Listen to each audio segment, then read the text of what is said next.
ఈరోజు మన అంశము నీ కన్నీటిని తుడిచే దేవుడు, నీ కన్నీటిని తుడిచే దేవుడు. ఇది మనందరి జీవితాలకు ఒక ఆదరణ కలిగించే ఓ అద్భుతమైన సందేశంగా దేవుడు నా హృదయంలో పెట్టిన మాటలను ఈ దినము మనము ధ్యానం చేద్దాం. వాస్తవానికి ఈ వారమంతా కూడా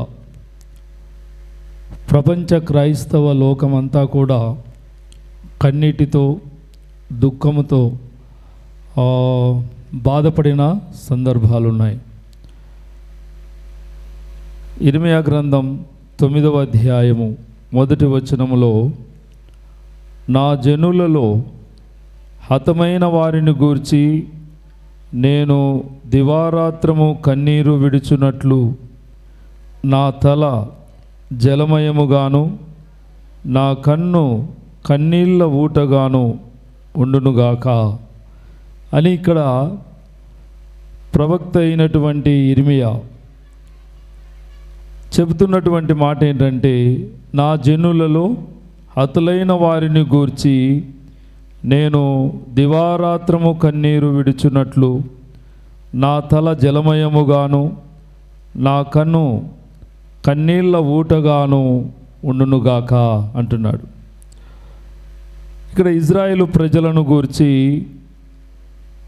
హతులైనటువంటి వారిని గూర్చి తాను ఎంతగానో కన్నీరు కారుస్తూ ఏడుస్తూ బాధపడుతున్నటువంటి సందర్భం ఇక్కడ ప్రవక్త ఇర్మియా ప్రవక్త రాస్తున్నాడు. నిజంగా ఈనాటి పరిస్థితులు మనము చూస్తుంటే అనేక మంది క్రైస్తవులకు ఇక శ్రమలు ప్రారంభమయ్యాయా అన్నట్లుగా అనిపిస్తుంది. దైవ సేవకులను హతమారుస్తున్నారు, విశ్వాసులను బహిరంగంగా బయటికి లాక్కొని వచ్చి అనేకమైన చిత్రహింసలకు గురి చేస్తున్నారు. యేసు ప్రభువును నమ్మి దేవునిగా కొలుస్తూ ఆరాధిస్తున్నటువంటి ప్రజలను ప్రతి తరములో కూడా అనేక రకాలైన శ్రమలను పెట్టి వారి దుఃఖానికి కన్నీటికి కారణమవుతున్నారు. ఈ వారమంతా కూడా ప్రపంచ క్రైస్తవ లోకమంతా కూడా మరి ఎంతగానో ఏడ్చారు. ఆ వీడియోస్ చూస్తున్నప్పుడు డాక్టర్ ప్రవీణ్ పగడాల గారు ఆకస్మిక మరణం అనేటువంటిది ప్రపంచ క్రైస్తవ్యము అసలు తట్టుకోలేకపోయారు. చాలామంది తెలిసిన వాళ్ళు ఏడ్చారు, బంధువులు ఏడ్చారు, తర్వాత ఆయనతో సహవాసం కలిగిన వాళ్ళు ఏడ్చారు. ఆ వీడియోలు చూస్తూ ఉంటే ఎవరికి దుఃఖం ఆగలేదు. చాలామంది సేవకులు, సంఘాలు ఎంతగానో దుఃఖముతో ఈ వారమంతా కూడా బహు బాధపడిన సందర్భాలు ఉన్నాయి. అంటే ప్రపంచము ఓ అద్భుతమైనటువంటి సేవకుణ్ణి కోల్పోయింది అనే విషయం మాత్రం అర్థమైంది. కాబట్టి దేవుడు తన ప్రజల కన్నీటిని తుడిచే దేవుడు, తన ప్రజల యొక్క బాధల నుంచి విముక్తి కలగచేసే దేవుడు.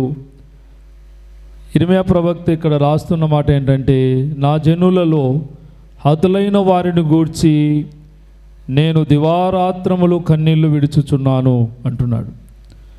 కాబట్టి డాక్టర్ ప్రవీణ్ పగడాల గారు నిజంగా క్రైస్తవ సమాజానికి ఆయన సత్యవాక్యమును సరిగా బోధించే ఓ అద్భుతమైనటువంటి సేవకుడుగా ప్రపంచవ్యాప్తంగా తన ప్రసంగాలు కానీ తన జీవిత విధానం కానీ అనేకులకు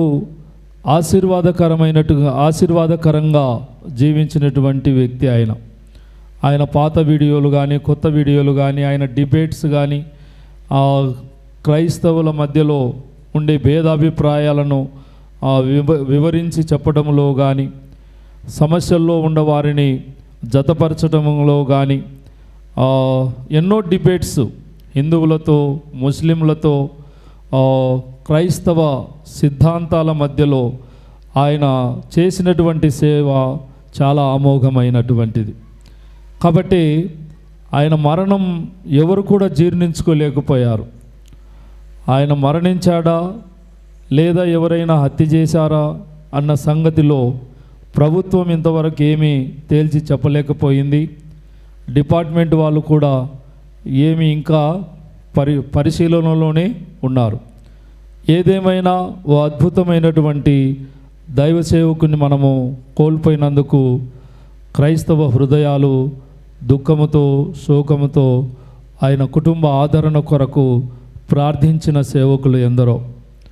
కాబట్టి ప్రియులారా, క్రైస్తవులకు ప్రతి తరములో ఈ కన్నీటి వేదనకరమైన పరిస్థితులు కలగడం మనం చూస్తూ ఉన్నాం. ఏదేమైనా మరి ఆయన కుటుంబానికి ఆదరణ ఇవ్వాలన్నది అలాంటి డాక్టర్ ప్రవీణ్ లాంటి మనుషులు మరలా ఈ లోకంలో పుట్టరేమో. ఎందుకంటే ఆయనకు ఆయనే సాటి. ఏ ఒక్క వ్యక్తి మరొక వ్యక్తికి సాటి కాలేరు. కాబట్టి అలాంటి వ్యక్తిని కోల్పోవడం మనందరికి కూడా బాధాకరమే. సరే, ఏదేమైనా విలాప వాక్యముల గ్రంథములో 3వ అధ్యాయము 48వ వచనములో ఈ మాట రాయబడి ఉంది. నా జనులకు కలిగిన నాశనమును నేను చూడగా నా కన్నీరు ఏరులై పారుచున్నది అని అంటున్నాడు. ప్రియులారా, ఇర్మియా ప్రవక్త కాలంలో ఇజ్రాయేలు ప్రజలకు వచ్చిన పరిస్థితులు వాటిని జ్ఞాపకం చేసుకుంటూ ఇర్మియా గ్రంథములోను విలాప వాక్యముల గ్రంథములోను ఆయన జ్ఞాపకం చేస్తున్న విషయాలంటే నా ప్రజలలో హతులైన వారిని గూర్చి కన్నీరు పెడుతూ ఉన్నాడు. అంతేకాకుండా నా జనులకు కలిగిన నాశనము లేదా నా జనులకు కలిగిన నష్టమును గూర్చి నా కన్నీరు ఏమైందంట, ఏరులై పారుచున్నది అంటున్నాడు. ఈనాడు క్రైస్తవ సేవకులకు విశ్వాసులకు జరుగుతున్నటువంటి భయంకరమైనటువంటి పరిస్థితులు, వేదనకరమైన పరిస్థితులు, అనేక మంది సేవకుల కన్నీరు ఏరులై పారేటట్లుగా అనేక క్రైస్తవ కుటుంబాలలో ఎన్నో రకాలైన శోధనల చేత బహుబాధపడుతూ ఏడుస్తూ దుఃఖముతో జీవిస్తున్న దినాలున్నాయి. అయితే ఇక్కడ ఇర్మియా ప్రవక్త ఇజ్రాయేలు ప్రజలు నెబుకద్నెజరు రాజు దండయాత్ర చేసి ఇజ్రాయెల్ దేశం మీద దండయాత్ర చేసి ఆ ప్రజలందరినీ కూడా చెరకు తీసుకొని బబులోను చెరకు తీసుకొని పోవటం, ఆ చెర నుంచి ఇజ్రాయేలీయులను ప్రపంచంలో ఉండే అన్ని దేశాలకు మరి ఇష్టానుసారంగా చెదిరిపోయారు ఆ దినాల్లో. అంటే తల్లిదండ్రులకు పిల్లలు ఎక్కడున్నారో తెలియదు, భార్యకు తన భర్త ఎక్కడున్నాడో తెలియదు, భర్తకు భార్య ఎక్కడుందో తెలియదు, తన కుమారులకు తల్లిదండ్రులు ఎక్కడున్నారో తెలియని భయంకరమైనటువంటి పరిస్థితులు, విషాదకరమైన పరిస్థితులు ఆ దినాల్లో చెలరేగినప్పుడు ఇర్మియా ప్రవక్త దేవుని సన్నిధిలో కన్నీరు కారుస్తూ ఏడుస్తూ ప్రార్థన చేస్తూ ఉన్నాడు. ఎంత కన్నీరు కార్చాడు ఆయన అంటే, తన కన్నీరు ఏరులై పారేటట్లుగా తన ప్రజలకు కలిగిన నాశనమును గూర్చి, తన ప్రజలు హతులైపోయిన దానిని గూర్చి ఇర్మియా లాంటి గొప్ప ప్రవక్త కన్నీటితో దుఃఖముతో ఏడుస్తూ బాధపడుతూ ఉన్నాడు. ప్రియులారా, ఈనాడు ప్రపంచంలో అనేక మంది సేవకులు హతులైపోతూనే ఉన్నారు. మతోన్మాదుల చేతిలో కావచ్చు, ఆకస్మిక మరణాలు కావచ్చు, అనారోగ్య పరిస్థితులను బట్టి మరణాలు కావచ్చు, అనేక మంది పేరు ప్రఖ్యాతులు గాంచి దేవుని చేత బహుబలముగా వాడబడిన దైవజనులు అనేక మంది మన మధ్యలో నుంచి వెడలిపోతూ ఉన్నారు.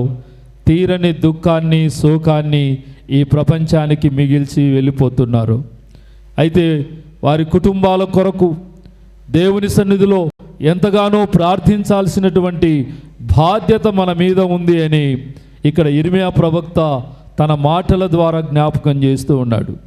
తన ప్రజల జీవితాల్లో కష్టం వచ్చినప్పుడు, తన ప్రజలు హతులైపోయినప్పుడు, తన ప్రజలకు నాశనము కలిగినప్పుడు ప్రవక్త తన కన్నీరుతో, తన కన్నీరు ఏరులై పారేటట్లుగా ఆయన దుఃఖముతో ఏడ్చిన సందర్భాలు ఇక్కడ కనిపిస్తూ ఉన్నాయి. ఈనాడు ఏ కుటుంబం అయితే కన్నీటితో వేదనకరమైన పరిస్థితులలో బ్రతుకుతున్నారో, జీవిస్తున్నారో, అలాంటి కన్నీటిని ఆయన తుడిచేటువంటి దేవుడుగా ఉన్నాడు. ఇజ్రాయేలు ప్రజలు చూడండి, తర్వాత 3వ అధ్యాయము విలాప వాక్యముల గ్రంథం 3వ అధ్యాయము 50వ వచనములో నా కన్నీరు ఎడతెగక కారుచుండును అంటున్నాడు.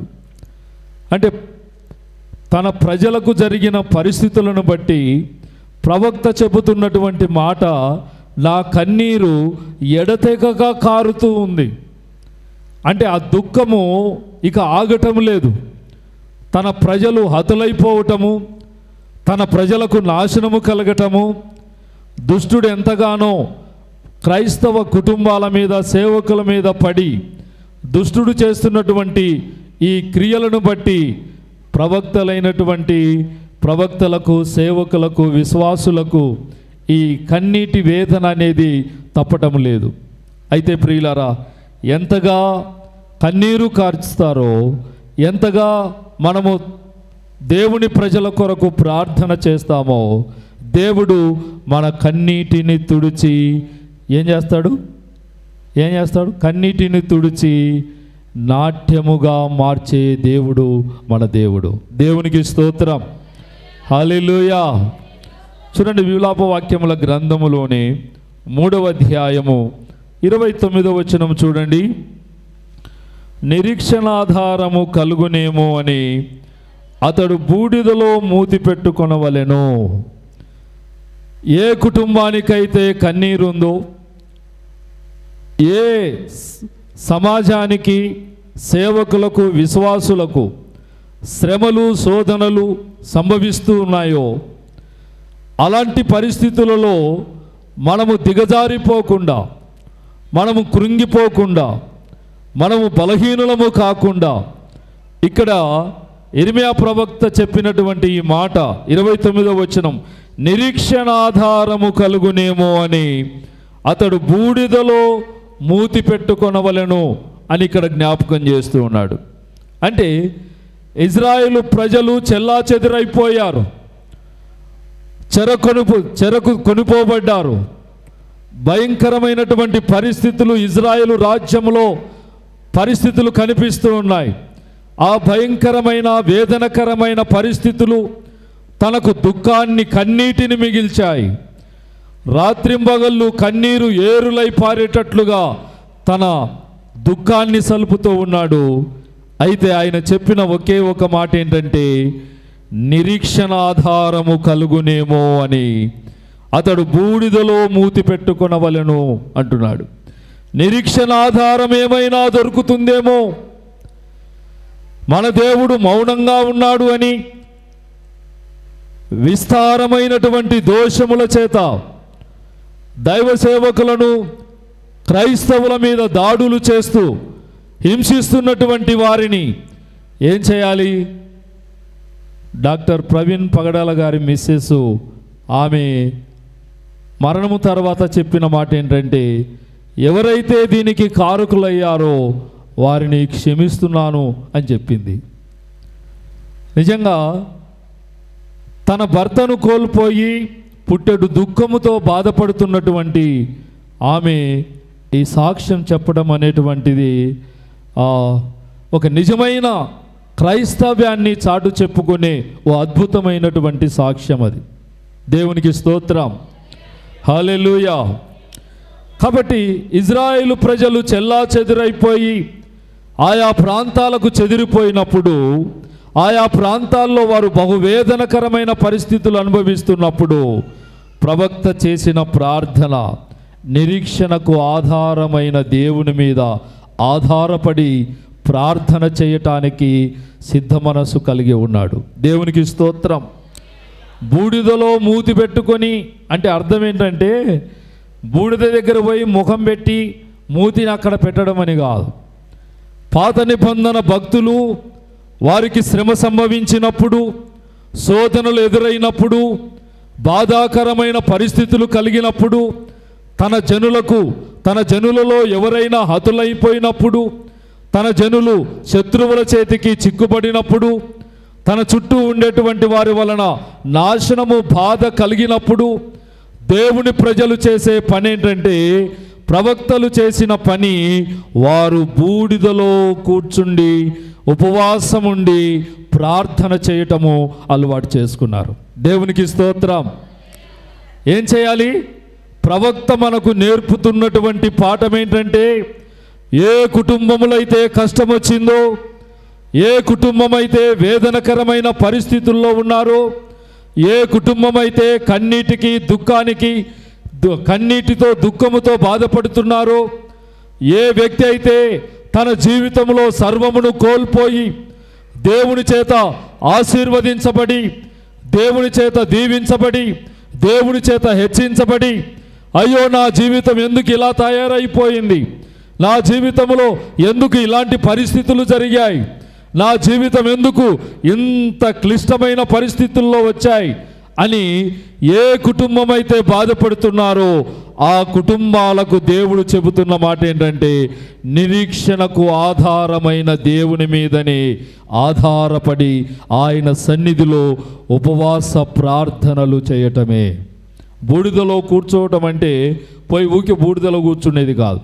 బూడిదలో మూతి పెట్టుకోవడం అంటే ఊరికి పోయి బూడిద దగ్గర కూర్చొని ముఖం ముందర పెట్టుకునేది కాదు. దాని అర్థం ఏంటంటే, దేవుని బూడిద అనేటువంటిది అది పశ్చాత్తాపమునకు గుర్తుగా ఉంది. దేనికి గుర్తుగా ఉంది? పశ్చాత్తాపానికి గుర్తుగా ఉంది. కాబట్టి ప్రియులారా, ఏ కుటుంబము నష్టపోయినా, ఏ కుటుంబము సమస్యల్లో ఉన్నా, ఏ కుటుంబము కూడా వేదనకరమైన పరిస్థితులు ఎదుర్కొంటున్నా చేయవలసిన ఒక్కటే ఒక్క పని ఏంటంటే, నిరీక్షణకు ఆధారమైన దేవుని మీదనే మనం ఏం చేయాలి?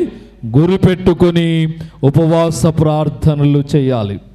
పాత నిబంధనలో భక్తులందరూ కూడా వారి కష్టములో వారు నిరాశ చెందలేదు, వారి కష్టములో దేవుణ్ణి విడిచిపెట్టలేదు, వారి దుఃఖములో దేవునికి వ్యతిరేకంగా మాట్లాడలేదు, వారికి వచ్చిన సమస్యలలో వారు కృంగిపోలేదు. కానీ నిరీక్షణకు ఆధారమైన దేవుని మీద వారు ఆశ పెట్టుకొని ఉన్నారు. అయ్యో నా జీవితంలో కష్టాలు పోలేదని చెప్పుకుంటున్నాం, నా జీవితంలో బాధలు పోలేదని చెప్పుకుంటున్నాం, అయ్యో నాకు సంతానం లేదని బాధపడుతూ ఉన్నాం, అయ్యో నా అప్పులు పోలేదని బాధపడుతూ ఉన్నాం, అయ్యో నాకు ఉద్యోగం లేదని బాధపడుతూ ఉన్నాం, అయ్యో నా కుటుంబ పరిస్థితులేంటి, నా పిల్లల పరిస్థితులేంటి అని అనేక పర్యాయములు దుఃఖపడుతున్నటువంటి బిడ్డలకు ఈ దినము ఓ అద్భుతమైనటువంటి నిరీక్షణకు ఆధారమైన దేవుడు నీ కన్నీటిని తుడుస్తాడు. దేవునికి స్తోత్రం, హల్లెలూయా. కాబట్టి దేవుడు మనకు కళ్ళు, కాళ్ళు, ముక్కు, చెవులు, చేతులు అన్నీ దేవుడు మనకు చాలా అద్భుతంగా ఇచ్చాడు. కాబట్టి మనం ఏం చేయాలి? దేవుడు మనకిచ్చిన అవయవాలను బట్టి, దేవుడు మనకిచ్చినటువంటి ఆశీర్వాదాన్ని బట్టి, దేవుడు మనకిచ్చిన ఆరోగ్యాన్ని బట్టి, దేవుని సన్నిధిలో ప్రతి కన్నీటిని తుడిచే దేవుని యొద్ద నిరీక్షణకు ఆధారమైన దేవుని మీద ఎప్పుడైతే మనము ఆధారపడతామో, ఎప్పుడైతే ఉపవాస ప్రార్థనలు చేయటం మొదలు పెడతామో, దేవుడు నిరీక్షణకు ఆధారమైన ఆశీర్వాద జీవితాన్ని దేవుడు మనకిస్తాడు. దేవునికి స్తోత్రం, హల్లెలూయా. కాబట్టి మొదట ఉన్నటువంటి భక్తిని కోల్పోయి శ్రమకు, దుఃఖానికి లోనవుతున్నావేమో. మొదట ఉన్నటువంటి విశ్వాసాన్ని కోల్పోయి భక్తి జీవితం కోల్పోయావేమో. మొదట ఉన్నటువంటి ప్రేమ, ఆప్యాయతలను కోల్పోయి భయంకరమైనటువంటి పరిస్థితులకు మనము చిక్కుబడి ఉన్నామేమో. మనల్ని మనము పరిశీలన చేసుకోవాలి. అన్నీ ఇచ్చిన దేవుణ్ణి ఏం చేయాలి? హృదయపూర్వకంగా ఆయనను ఘనపరిచి ఆరాధన చేయాలి. అన్ని ఇచ్చినటువంటి దేవుణ్ణి కొంతమంది చూశారా? చాలామంది మనకు బయట కనిపిస్తూ ఉంటారు. అంగవైకల్యం కలిగినటువంటి వారు. కొంతమందికి కాళ్ళు సరిగా ఉండవు, నడవలేరు. కొంతమందికి చేతులు సరిగా ఉండవు, వారు కూడా ఏ పని చేసుకోలేరు. కొంతమందికి 2 కళ్ళు కనిపించవు, గుడ్డి వాళ్ళుగా బ్రతుకుతూ ఉంటారు. మరికొంతమంది రకరకాలైన అనారోగ్య పరిస్థితుల్లో బ్రతుకుతూ ఉంటారు. వారి జీవితం, అయ్యో నా జీవితం ఇలా అయిపోయిందేంటి, నేను నా చేతులు పని చేసింటే నేను కూడా అందరిలా కష్టపడే వాళ్ళం కదా, నా కాళ్ళు బాగుండింటే నేను కూడా అందరిలాగా నేను పరిగెత్తేవాడిని కదా అని అనేక రకాలుగా ఆ అంగవైకల్యము చేత బాధపడుచున్న వారు ఎందరో ఉంటారు. అయితే ప్రియులారా, ఒక పిల్లవానికి 2 చేతులు, ఆ పుట్టినప్పుడే 2 చేతులు అంగవైకల్యంతో పుట్టాడు. తన స్నేహితులందరూ కూడా గ్రౌండ్కి వెళ్ళి క్రికెట్ ఆడుతూ ఉంటే ఈ అబ్బాయికి చాలా బాధ అనిపించేది. ఎంత బాధపడేవాడంటే, అయ్యో నాకు కూడా చేతులు బాగుండింటే నేను కూడా క్రికెట్ ఆడేవాడిని కదా, నేను కూడా బాల్ పట్టుకొని బౌలింగ్ వేసేవాడిని కదా, నేను కూడా అందరితో పాటు ఈ క్రికెట్ ఆడేవాడిని కదా అని చెప్పేసి తన మనసులో ఉండేటువంటి ఆ బాధను దిగమింగుకొని కొన్ని రోజులకు ఒక నిర్ణయానికి వచ్చాడు ఆ అబ్బాయి. ఏంటి అంటే, నేను కూడా క్రికెట్ ఆడాలి. ఏమనుకున్నాడు? నేను కూడా క్రికెట్ ఆడాలి అని చెప్పేసి చేతులు సరిగా, ఒక చేయి సరిగా ఉండదు, ఒక చేయి కొద్దిగా కొంచెం బాల్ పట్టుకునేంత సోర్స్ ఎట్లలో ఉంది ఆ అబ్బాయికి.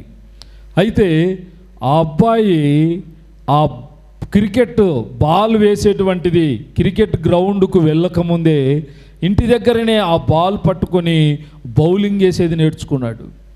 బౌలింగ్ వేస్తూ వేస్తూ వేస్తూ చాలా అద్భుతమైనటువంటి బౌలింగ్ వేసేటువంటి యవనస్తుడు, అంటే తన చదువుకుంటూ తర్వాత ఖాళీ సమయంలో బౌలింగ్ నేర్చుకుంటూ క్రికెట్ ఆడాలన్నటువంటి ఆశ చేత ఆ అబ్బాయి జీవిస్తూ ఉన్నాడు. మొత్తానికి ఆ బాల్ వేసేది నేర్చుకున్నాడు. మొత్తానికి చేయి సరిగా లేకపోయినా బాల్ వేయాలన్నటువంటి తన హృదయంలో దృఢ సంకల్పాన్ని బట్టి ఆ బాల్ను అంటే బౌలింగ్ వేయడం నేర్చుకున్నాడు అన్నమాట.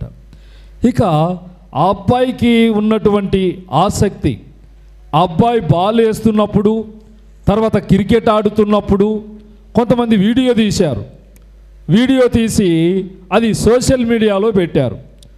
సోషల్ మీడియాలో పెడితే మన టీమిండియా మాజీ క్రికెటర్ బ్యాట్స్మెన్ వివి లక్ష్మణ్ ఆయన పేరు, ఆయన ఆ వీడియో ఆయన కంటపడింది. ఆయన చూచి ఆ వీడియోను చూసిన వెంటనే ఆయన నిజంగా చాలా సంతోషపడ్డాడు. అంటే ఒక టీమిండియా బ్యాట్స్మెన్ వివి లక్ష్మణ్ అంటే మాజీ బ్యాట్స్మెన్, ఆయన టీమిండియాకు బ్యాట్స్మెన్గా బాగా మంచి స్కోర్ చేసేవాడు ఆయన కూడా ఒకప్పుడు. అయితే ఆయన దృష్టికి ఆ వీడియో వచ్చినప్పుడు ఆయన తన ట్విట్టర్లో ఒక ట్వీట్ చేశాడు. ఏంటి అంటే, మానవునికున్న ఆత్మస్థైర్యం, పట్టుదల, ధైర్యాన్ని ఎవ్వరూ కూడా దొంగలించలేరు అని చెప్పాడు. తన ట్విట్టర్లో రాసుకున్నాడు. అది మీరు కూడా యూట్యూబ్లో కానీ గూగుల్ క్రోమ్లో చూస్తే తెలుస్తుంది. వివి లక్ష్మణ్ గారి అంటే ఆయన అంత గొప్ప బ్యాట్స్మెన్ అయినా ఒక అంగవైకల్యము కలిగినటువంటి యవనస్తుడు ఆ బాల్ తీసుకొని బౌలింగ్ వేస్తూ క్రికెట్ ఆడుతున్నటువంటి ఆ దృశ్యాలు తనకు ఎంతో సంతోషాన్ని ఇచ్చాయి. అంటే ఏదైనా సాధించాలి అంటే అంగవైకల్యము అడ్డు కానే కాదని ఆ యవనస్తుడు నిరూపించాడు. దేవునికి స్తోత్రం. కాబట్టి మన జీవితంలో రోజు ఏడ్చుకుంటూ కూర్చునేది కాదు, దుఃఖముతో బాధపడుతూ ఉండేది కాదు. ధైర్యం వహించాలి, దేవుని కొరకు నిలబడాలి, దేవుని సన్నిధిలో ప్రార్థన చేయాలి, దేవుని మీద ఆధారపడాలి.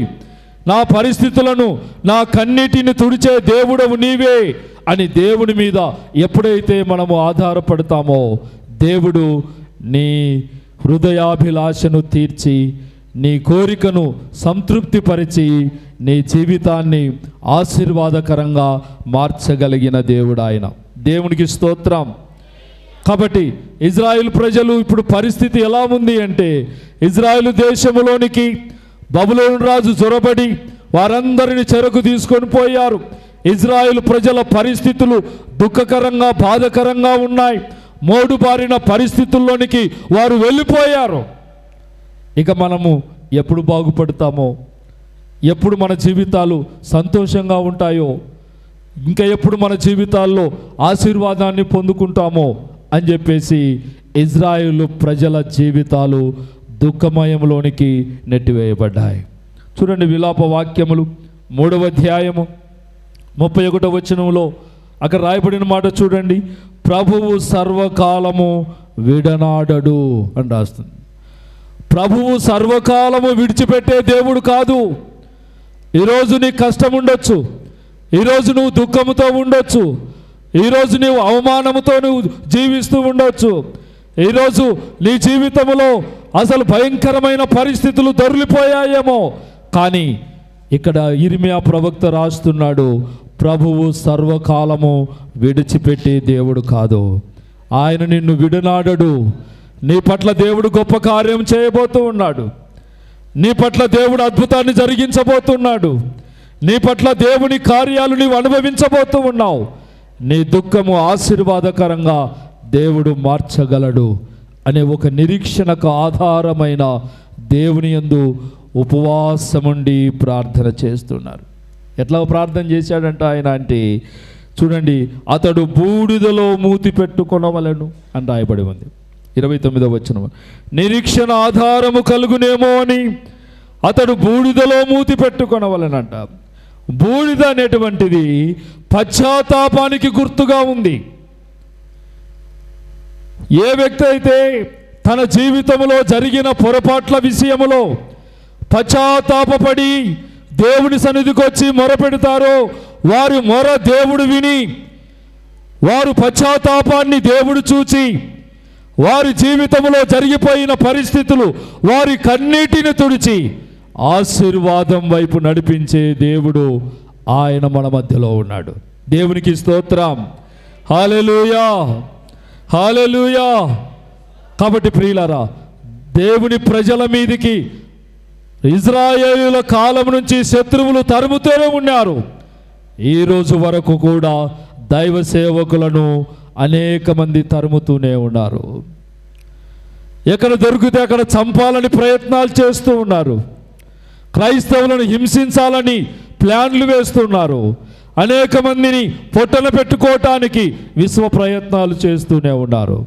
అయితే ప్రియులారా, ఆ కన్నీటి పరిస్థితుల నుంచి నిరీక్షణకు ఆధారమైన దేవుడు మనకు తోడుగా ఉంటాడు. దేవునికి స్తోత్రం. హల్లెలూయా. ఇలాంటి జరిగించే వారందరూ కూడా ఎలాంటి వారంట చూడండి, 107వ కీర్తనలో 17వ వచనం, బుద్ధిహీనులు తమ దుష్ట ప్రవర్తన చేతను తమ దోషము చేతను బాధ తెచ్చుకొందురు అనే మాట రాయబడి ఉంది. ప్రియులారా, ఈనాడు అనేక మంది క్రైస్తవ కుటుంబాలలో దుఃఖానికి, బాధకు, సమస్యలకు కారణం ఏమిటి అంటే వారు తమ బుద్ధిహీనత చేత బాధను కొని తెచ్చిపెట్టుకుంటారట. త్వరపడి కోపపడవద్దు. బుద్ధిహీనుని అంతరంగం ముందు కోపము సుఖనివాసం చేస్తుందని రాయబడి ఉంది. మన బుద్ధిహీనతను బట్టి, మన దుష్ట ప్రవర్తనను బట్టి, మన చెడుతనమును బట్టి తమ దోషము చేత బాధను కొని తెచ్చిపెట్టుకునే కుటుంబాలు ఉన్నాయట. నిజమే, ఈ దినాల్లో చాలామంది వారి యొక్క దోషమును బట్టే, వారి యొక్క పాపమును బట్టే ఏం తెచ్చుకుంటున్నారంట? బాధను కొని తెచ్చుకుంటున్నారట. దేవుణ్ణి విడిచిపెట్టి దుష్ట ప్రవర్తనలో బ్రతికేవారు, దేవునికి అయిష్టంగా జీవించేటువంటి వారు, దేవుని సన్నిధిని ప్రేమించని వారు, మొదటి భక్తి జీవితంలో వారు మొదటి భక్తి జీవితాన్ని మర్చిపోవటము ద్వారా ఏం తెచ్చుకుంటున్నారంటే బాధను కొని తెచ్చిపెట్టుకుంటున్నారట. ప్రియులారా, ఈరోజు నువ్వు ఏదైతే కోల్పోయావో దానిని తిరిగి పొందుకోవటానికి దేవుడు నిన్ను బలపరిచి నడిపించే దేవుడున్నాడు. దేవునికి స్తోత్రం. హల్లెలూయా, హల్లెలూయా. కాబట్టి ఒకప్పుడు బాగా సంతోషంగా గడిపిన కుటుంబాలు ఈరోజు దుఃఖకరంగా మారిపోయాయి.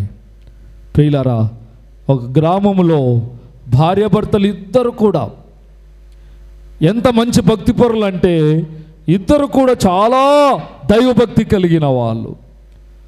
వారికి దాదాపు 3 పిల్లలు పుట్టారు. 3 పిల్లలు పుడితే 2 ఆడపిల్లలు, 1 మగ పిల్లవాడు పుట్టాడు. 2 ఆడపిల్లలు వాళ్ళు పుట్టినప్పటి నుంచి తల్లిదండ్రులు బాగా భక్తిలో పెంచుతూ ఉన్నారు. మొత్తానికి ఆ భర్తకు సంపాదన పెరిగి పెరిగి దేవుడు ఆశీర్వదించాడు. బాగానే ఆశీర్వదించిన తర్వాత దేవుణ్ణి మరచి త్రాగడం మొదలుపెట్టాడు. దేవుణ్ణి విడిచిపెట్టేశాడు. వారానికి ఒకసారైనా దేవుని సన్నిధిలో కనపడేవాడు. ఇప్పుడు నెలకొకసారి, 3 నెలలకొకసారి, 6 నెలలకొకసారి ఇక పూర్తిగా దేవుని మందిరం విడిచిపెట్టేశాడు. ప్రియులారా, భార్య తన భర్త త్రాగుబోతాయి ఎక్కడ పడితే అక్కడ పోయి ఎక్కడంటే అక్కడ ఉండటం వలన భార్య కూడా వ్యభిచారంగా ఆ ఊరిలో ఉండేటువంటి ఒక యవనస్తుని అక్రమ సంబంధం పెట్టుకొని ఆమె జీవితము నాశనం అయిపోయింది. ఆ తల్లి నడిచిన దారిలో 2 కూతుర్లు కూడా నడిచారు. 2 కూతుర్లు వ్యభిచారములో మునిగిపోయి ఎయిడ్స్ వ్యాధి వచ్చి చచ్చిపోయారు. ఉండే 1 కుమారుడు ఏమైంది అంటే వాడు కూడా తాగుబోతయ్యాడు. తండ్రి తాగుబోతులో ఊపిరితిత్తులు చెడిపోయి లంగ్స్ ఫెయిల్ అయిపోయి ఒకరోజు ఆ తండ్రి చనిపోయాడు. ఆ తండ్రి నడిచిన బాటలోని ఆ కుమారుడు కూడా వాడు కూడా తాగి తాగి ఆ పని ఈ పని చేసుకుంటూ, ప్రియులారా, ఒకప్పుడు తినడానికి తిండి లేని కుటుంబాన్ని రోడ్లమ్మడి పడి ఎవరైనా సహాయం చేస్తారో అని ఎదురు చూచినటువంటి ఆ తల్లిదండ్రులు దేవుని యొద్దకు వస్తే దేవుడు ఉన్నతమైన ఆశీర్వాదాలు ఇచ్చాడు. ఆ ఆశీర్వాదాలను మర్చిపోయారు, దేవునికి దూరమైపోయారు. తండ్రి తాగుబోతయ్యాడు, తల్లి వ్యభిచారయ్యింది, పిల్లల జీవితం అంతా అధోగతి అయిపోయింది. కుమార్తెలు చూస్తే వ్యభిచార కూపంలోనికి నెట్టివేయబడ్డారు. కుమారుడు చూస్తే త్రాగుబోతాయి రోడ్లమ్మడి భిక్షమెత్తేటువంటి పరిస్థితిలోనికి వచ్చాడు. ఎవడైనా ఒక పూట అన్నం పెడతాడేమో అని రోడ్లమ్మడి తిరిగే పరిస్థితి వచ్చింది. చూశారా ఎలా వచ్చింది ఆ కుటుంబానికి బాధ అంటే తమ దోషమును బట్టి, తమ యొక్క పాపమును బట్టి, తమ యొక్క దుష్ట ప్రవర్తనను బట్టి, దేవుణ్ణి విడిచిపెట్టడాన్ని బట్టి. కీర్తనల గ్రంథములో రాయబడినట్లుగా 107వ కీర్తన 17వ వచనములో రాయబడినట్లుగా ఏం రాయబడింది? బుద్ధిహీనులు తమ దుష్ట ప్రవర్తన చేతను తమ దోషము చేతను బాధను కొని తెచ్చిపెట్టుకుంటున్నారట. ప్రియులారా, నీవు కూడా అదే స్థితిలో ఉంటే నీ దుష్ట ప్రవర్తనను బట్టి దోషము చేత బాధను తెచ్చుకునే వ్యక్తిగా నీవు ఉండకూడదు. నిన్ను ఆశీర్వదించే దేవుడు నీకున్నాడు. నీ సమస్యల నుంచి విడిపించే దేవుడు నీకున్నాడు. నీ కన్నీటిని తుడిచే దేవుడు నీకున్నాడు. అద్భుతమైన కార్యముల చేత నిన్ను బలపరిచేటువంటి దేవుడు కూడా నీకున్నాడు. కాబట్టి నీవు కన్నీటితో దుఃఖముతో ఈరోజు బాధపడుతున్నావా? అయితే దేవుడు అంటున్నాడు, నీవు బూడిదలో మూతి పెట్టుకొని ఏం చేయాలా? ఉపవాస ప్రార్థన చేయాలి. ఏ సమస్య వచ్చినా నీవు ఉపవాస ప్రార్థన ద్వారా అద్భుతమైన విజయాన్ని నువ్వు పొందుకోగలుగుతావు. దేవునికి స్తోత్రం. అందుకే ఉపవాస ప్రార్థనలకు రాండమ్మా అని బ్రతిమలాడేది అందుకే. ఎందుకో తెలుసా? ఉపవాస ప్రార్థన నీ కన్నీటిని తుడిచివేస్తుంది. ఉపవాస ప్రార్థన నీ ఇంటికి విజయాన్ని కలుగచేస్తుంది. ఉపవాస ప్రార్థన అద్భుతమైన కార్యాలను దేవుడు చేయగలిగిన సామర్థ్యం ఆయనలో ఉంది. దేవునికి స్తోత్రం. కాబట్టి ప్రియులారా, దేవుని సన్నిధిలో ఉపవాసం ఉండి ప్రార్థించాలి. మన దోషమును బట్టి మనము శిక్ష అనుభవించకూడదు.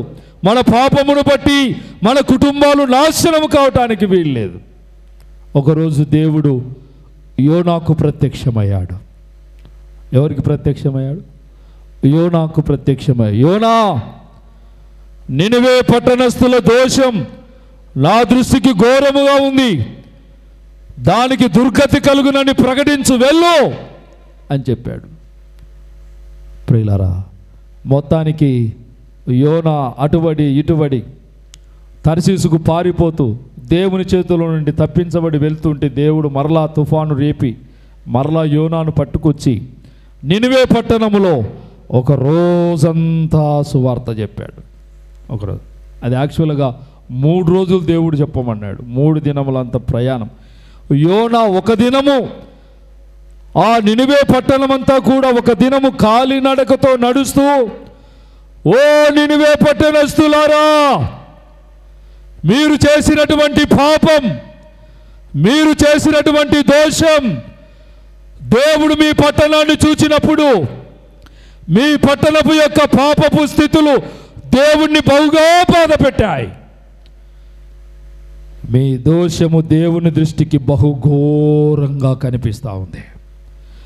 ఘోరమైన పాపములు చేశారు కనుక ఈ పట్టణాన్ని దేవుడు నాశనము చేయబోతున్నాడు అని యోనా ప్రకటన చేస్తూ ఉన్నాడు.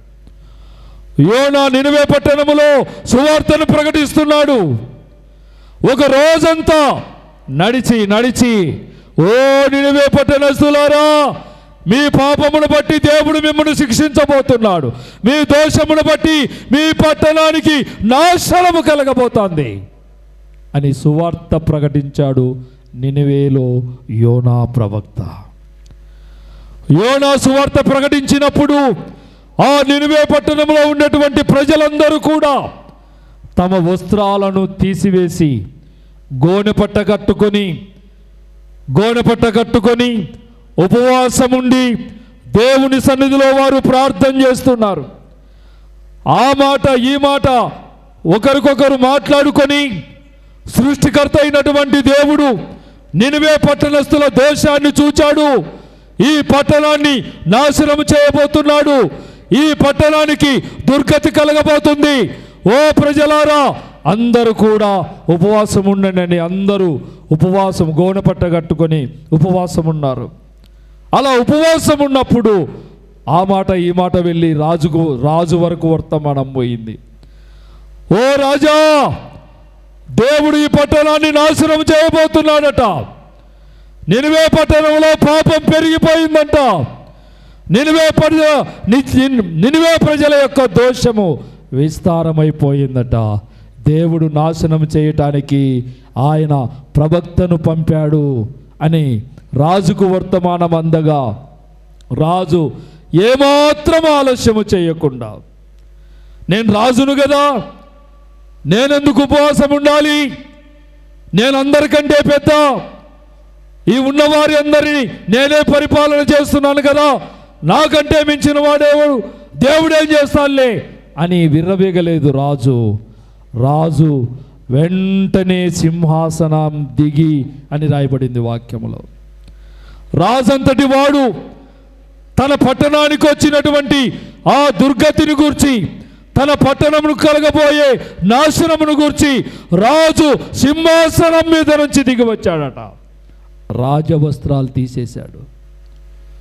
సింహాసనం దిగి రాజవస్త్రాలు తీసి గోనెపట్ట కట్టుకొని తన రాజ్యంలో ఉండేటువంటి రాజుతో సహా రాజు, మంత్రులు, ప్రజలు, పురుషులు, స్త్రీలు, పిల్లలు, ఇంకా జంతువులు కూడా చూడండి. వచనములు 3వ అధ్యాయము 4వ వచనములో, యోనా ఆ పట్టణములో ఒక దిన ప్రయాణమంత దూరము సంచరించుచు ఇక 40 దినములకు నినివే పట్టణము నాశనమగునని ప్రకటన చేయగా, 5వ వచనం చూడండి. నినివే పట్టణపు వారు దేవుని యందు విశ్వాసముంచి ఉపవాస దినము చాటించి గనులేమి అల్పులేమి అందరూ గోనె పట్ట కట్టుకొనిరి అని రాయబడి ఉంది. ఏం చేస్తున్నారంట ప్రజలు? వారి దోషమును బట్టి, వారి పాపమును బట్టి నినివే పట్టణానికి కలగబోయే ఆ మహా భయంకరమైన పరిస్థితుల నుంచి ఆ ప్రజలందరూ కూడా గోనెపట్ట కట్టుకొని ప్రార్థన చేయటానికి సిద్ధ మనసు కలిగి ఉన్నారు. ఏం చేస్తున్నారట? నినివే పట్టణపు వారు దేవుని యందు విశ్వాసం ఉంచి ఉపవాస దినము చాటించి గనులేమి అల్పులేమి అందరూ గోనెపట్ట కట్టుకొనిరి. 6వ వచనం చూడండి. ఆ సంగతి నినివే రాజునకు వినబడినప్పుడు, 3వ అధ్యాయం 6వ వచనం. ఆ సంగతి నినివే రాజునకు వినబడినప్పుడు అతడును తన సింహాసనం మీద నుండి దిగి తన రాజవస్త్రము తీసివేసి గోనెపట్ట కట్టుకొని బూడిదలో కూర్చుండెను. బూడిదలో కూర్చోవటం అంటే తన జీవితంలో జరిగిన పాపముల విషయములో పశ్చాత్తాపపడడం అని అర్థం. బూడిదలో కూర్చోవడం అంటే ఒక అర్థం ఏంటంటే పశ్చాత్తాపపడటానికి గుర్తు. అది జీవితంలో ఏ పాపమైతే మన జీవితంలో జరిగిందో ఆ పాపం విషయంలో పశ్చాత్తాపపడే అనుభవంలోనికి రావాలి. ఇక్కడ నినివే రాజు తానేం చేస్తున్నాడు తెలుసా?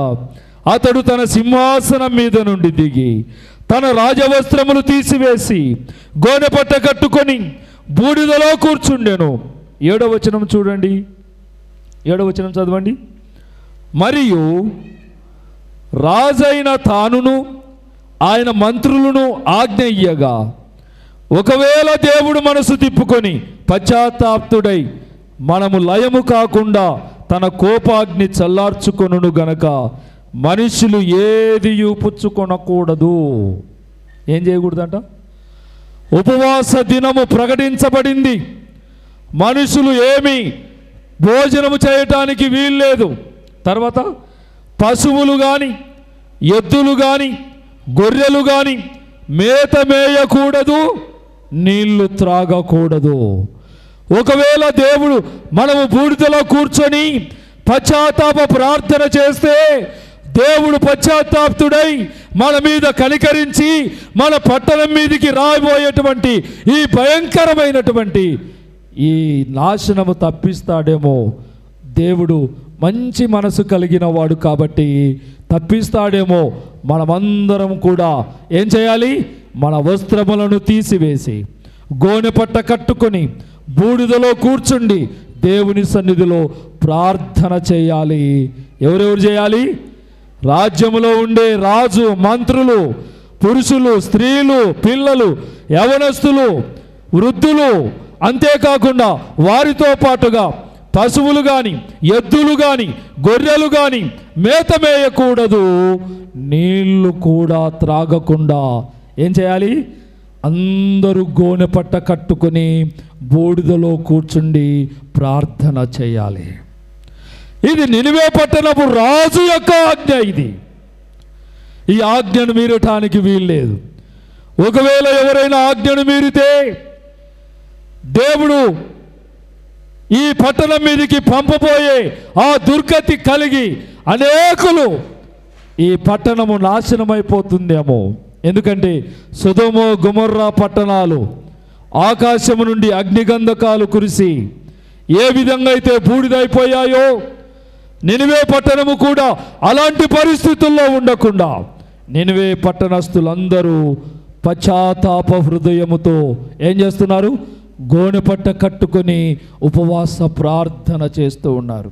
భోజనము చేయకూడదు. తర్వాత ఏం చేయకూడదు?